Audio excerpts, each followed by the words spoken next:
आमच्या शेजारी एमपीच्या आहेत, त्यांच्या तोंडातनं बऱ्याचदा हा दहीभल्ले प्रकार ऐकला होता.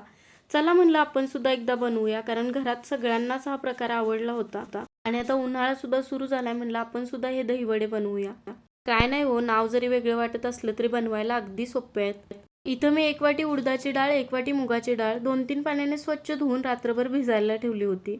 भिजवून घेतलेल्या डाळी मिक्सरच्या भांड्यात घातल्या. यामध्ये 2-3 हिरव्या मिरच्या, आल्याचे तुकडे घालून बारीक वाटून घ्यायचं. पहिली बॅच वाटताना थोडंसं पाणी माझ्याकडून जास्त झालं होतं, म्हणून मी दुसऱ्या आणि तिसऱ्या बॅचमध्ये अगदी 2-2 चमचे पाणी घालून वाटून घेतलं. आता या पिठामध्ये चवीसाठी मीठ आणि जिरं घालायचं आणि छान मिक्स करून घ्यायचं.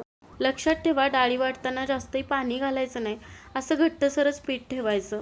आणि आता हे बॅटर मी हातानेच एकसारखं 7-8 मिनिटं तरी फेटून घेतलं. थोडंसं पीठ पाण्यामध्ये टाकून बघायचं, पीठ तरंगलं पाहिजे इतपत आपल्याला फेटून घ्यायचं आहे. आता गरम तेलामध्ये वडे तळायला सोडून कमी गॅस ठेवून असा कलर येईपर्यंत वडे तळून घ्या. इथं मस्त वरून कुरकुरीत असे वडे तयार झालेत. आता हे वडे आपल्याला पाण्यामध्ये भिजत घालायचे आहेत.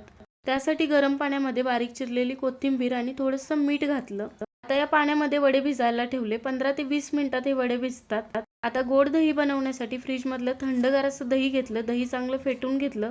दह्यामध्ये थोडंसं मीठ घाला, त्यानंतर 5-6 चमचे साखर घाला. गरम पाण्यामध्ये वडे भिजायला ठेवले होते, त्यामुळे 15 ते 20 मिनिटातच वडे भिजलेत. वड्यामधलं पाणी अगदी हलक्या हाताने पिळून काढा. लगेचच तयार करून घेतलेल्या गोड दह्यामध्ये बुडवून घेतले. वरून चिंचगुळाची चटणी, हिरवी चटणी, चाट मसाला घातला. थोडंसं तिखट डाळिंबाचे दाणे घातले. वरून तुम्ही शेव सुद्धा टाकू शकता. तुम्ही सुद्धा हे दहीवडे एकदा नक्की करून बघा, मस्त होतात.